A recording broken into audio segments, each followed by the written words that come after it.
प्रिय छात्रों, नमस्कार। एनसीईआरटी गणित कक्षा 9 में आपका स्वागत है। आज हम संख्या पद्धति की कुछ परिभाषाएं एवं जानेंगे कि कैसे इस चैप्टर में प्रश्न पूछे जाते हैं जो बहुत ही मोस्ट इम्पॉर्टेंट हैं। ठीक है, तो आज हम बताएंगे। तो सबसे पहले हम देखेंगे प्राकृतिक संख्या किसे कहते हैं। ठीक है, तो ऐसी संख्या जो 1 से शुरू होकर अनंत तक जाती है वह प्राकृतिक संख्या कहलाती है। ठीक है, कैसी संख्या? ऐसी संख्या हो जो 1 से शुरू होकर अनंत तक जाती है वह प्राकृतिक संख्या कहलाती है।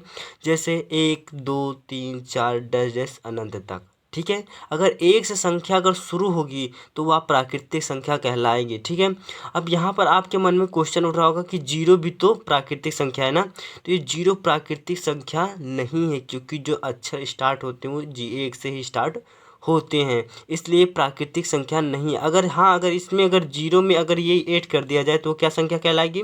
वह संख्या पूर्ण संख्या बन जाएगी। ठीक है, इसलिए अगर प्राकृतिक संख्या तो उसमें 0 जो है प्राकृतिक संख्या नहीं होगी। इसके बाद में देखेंगे पूर्ण संख्या मतलब किसे कहते हैं। ठीक है, तो यहाँ पर कहते हैं पूर्ण संख्या। पूर्ण संख्या किसे कहते हैं? ऐसी संख्या जो 0 से शुरू होकर अनंत तक जाती है। उसमें क्या था, उसमें 1 से शुरू होकर अनंत तक जाती थी और इसमें जो है 0 से शुरू होकर अनंत तक जाती है। तो यदि प्राकृतिक संख्या में 0 सम्मिलित कर दिया जाए तो वह पूर्ण संख्या कहलाती है। यदि अगर पूर्ण संख्या अगर 0 हटा लिया जाए तो वह संख्या प्राकृतिक कहलाएगी। अगर 0 ऐड कर दिया जाए प्राकृतिक संख्या में तो वह पूर्ण संख्या कहलाती है। तो पूर्ण संख्या किसे कहते हैं? ऐसी संख्याएं जो 0 से शुरू होकर अनंत तक जाती है प्राकृतिक संख्या कहलाती है। जैसे एग्जाम्पल में यहाँ पर दिया है, जैसे 0 1 2 3 डैश डैश अनंत तक। अगर ऐसी संख्या आएंगी तो यह कहलाएंगे प्राकृतिक संख्या कहलाएंगी। अगर असंख्या आएंगी तो ये जो क्या कहलाएंगे? प्राकृतिक संख्या कहलाएंगे। तो ये हमारा पूर्ण संख्या भी हो गया। इसके बाद में हम देखेंगे परिमेय संख्या। ठीक है, तो यहाँ पर दिया गया है परिमेय संख्या किसे कहते हैं। तो ऐसी संख्या जिन्हें p बटा q मतलब अंश बटे हर के रूप में, जिन्हें p बटा q के रूप में लिखा जाए तो वह परिमेय संख्या कहलाती है। अगर उसे 1/2 के रूप में, जैसे यहाँ पर एग्जाम्पल में दिया 3/5, तो अगर इस तरह दिया रहे तो वह क्या कहलाएगी? परिमेय संख्या कहलाएंगे।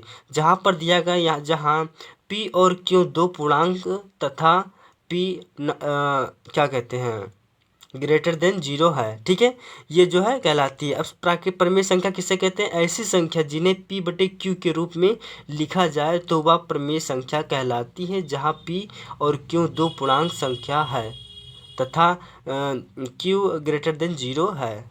ठीक है, इसके बाद में जैसे 3/5 7/3 और यहाँ पर दिया है 4, तो क्या 4 परिमेय संख्या है? जी हाँ, बिल्कुल। जैसे 4 ये है तो 4 का बटा हम 1 भी कर सकते हैं। ठीक है, 4 का हम क्या कर सकते हैं? 1 कर सकते हैं। इसलिए ये जो 4 3 2 1 दिया वो सारी संख्या क्या कहलाएंगी? परिमेय संख्या कहलाएंगे। अब यहाँ पे दिया √36, तो √36 का वर्गमूल निकालेंगे तो हमारा 6 आएगा। तो 6/1 हम कर सकेंगे कि नहीं?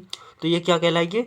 ये जो है परिमेय संख्या कहलाएंगे। हाँ, अगर यदि इसमें जैसे कोई √3 दिया हो, √5 दिया हो, अगर ये सब ना दिया हो तो वह नहीं कहलाएंगे। जिसका वर्ग निकल जाए, जैसे 36 का वर्ग 6 पूरा निकल आए। ठीक है, 12 का जैसे क्या कहते हैं 25 का 5 होगा। तो ऐसे अगर आएंगे तो ये सब क्या कहलाएंगे? परिमेय संख्या कहलाएंगे। इसके बाद में हम देखेंगे अपरिमेय संख्या को। इसके बाद में यहाँ पर आए क्या? अपरिमेय संख्या। ऐसी संख्या जिन्हें p बटे q के रूप में लिखा ना जा सके उसे अपरिमेय संख्या कहते हैं। जैसे पाई अक्सर आप देखे होंगे, पाई का मान पूछा जाता है कि पाई परिमेय है कि अपरिमेय है। ठीक है, तो पाई क्या है? हमारा अपरिमेय है, क्योंकि पाई का मान 22/7 होता है। ठीक है, 22/7 होता है। अगर 22/7 आएगा तो अपरिमेय संख्या कहलाएगा। ठीक है, इसलिए पाई क्या हमारा अपरिमेय संख्या है। सॉरी, हमें गलती कर दी। पाई जो है वो 22/7 होता है। अगर उसको हम भाग देंगे तो 3.14 होता है, इसका पाई का मान होता है। ठीक है, तो दशमलव में अगर आया तो परिमेय संख्या कहलाएगा। ठीक है, और अंडर रूट यहाँ पर 2 दिया है, तो 2 को अगर हम वर्गमूल निकाल लेंगे तो वो जो है क्या कहता है दशमलव में निकलेगा। √3 का मान दशमलव में निकलेगा। अगर कोई चीज़ दशमलव में निकलता है तो अपरिमेय संख्या कहलाता है। इसके बाद में हम देखेंगे वास्तविक संख्या। वास्तविक संख्या किसे कहते हैं? सभी परमेय तथा अपरमेय संख्या के, मतलब अपरमेय और परमेय संख्या को अगर जोड़ दिया जाए, एक साथ लिखा जाए, तो वह कहलाती है क्या?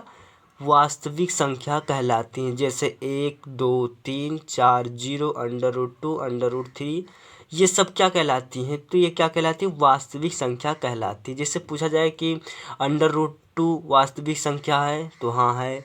√36 वास्तविक संख्या, तो हाँ है। इसमें कहा है सभी परमेय तथा अपरमेय, मतलब परमेय संख्या तथा अपरमेय संख्या अगर दोनों हैं साथ में, तो वह वास्तविक संख्या कहलाती है। इसके बाद में हम देखेंगे सम।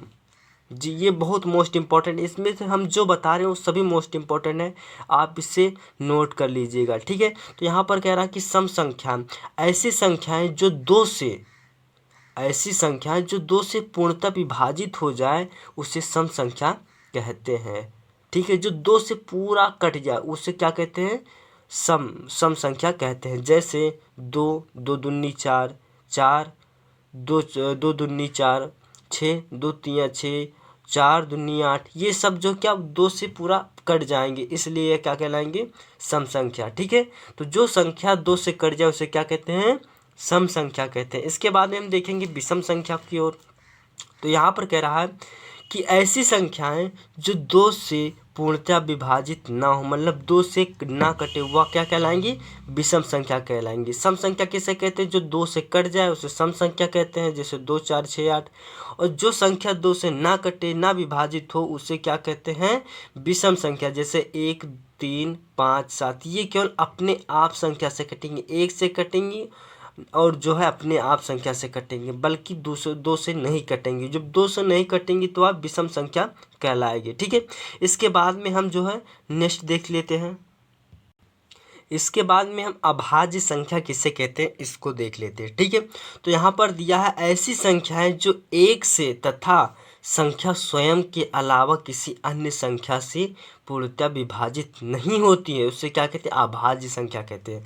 मतलब ऐसी संख्या जो अब एक से विभाजित हो और अपने अलावा संख्या, जैसे 2 2 ही से विभाजित होगा, 3 3 ही से विभाजित होगा, ठीक है।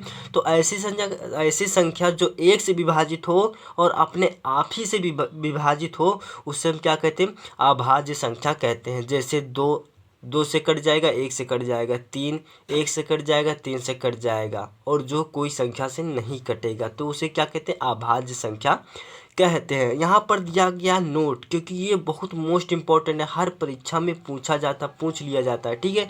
तो यहाँ पर दिया है संख्या एक ना तो अभाज्य है और ना ही भाज्य है, ठीक है। संख्या जो एक है ना तो भाज्य होती है और ना ही अभाज्य होती है। बहुत से लोग इसमें गलती कर देते हैं और भाज्य अभाज्य पता नहीं क्या लगा देते हैं, ठीक है। तो आपसे पता चल गया कि जो संख्या एक जो है भाज्य नहीं होती, ना ही अभाज्य होती है, ठीक है। तो आज की इस वीडियो में हमने जो है क्या कहते हैं, कक्षा 9 की जो है संख्या पद्धति के आज जो महत्वपूर्ण प्रश्न पूछे जाते हैं उसी के बारे हमने आज बताया, ठीक है। अगले वीडियो में जो हम 2-3 उदाहरण देंगे, जिससे आपको पूरा एकदम समझ में आ जाएगा। तो मिलते हैं नेक्स्ट वीडियो में, तब तक के लिए बाय बाय।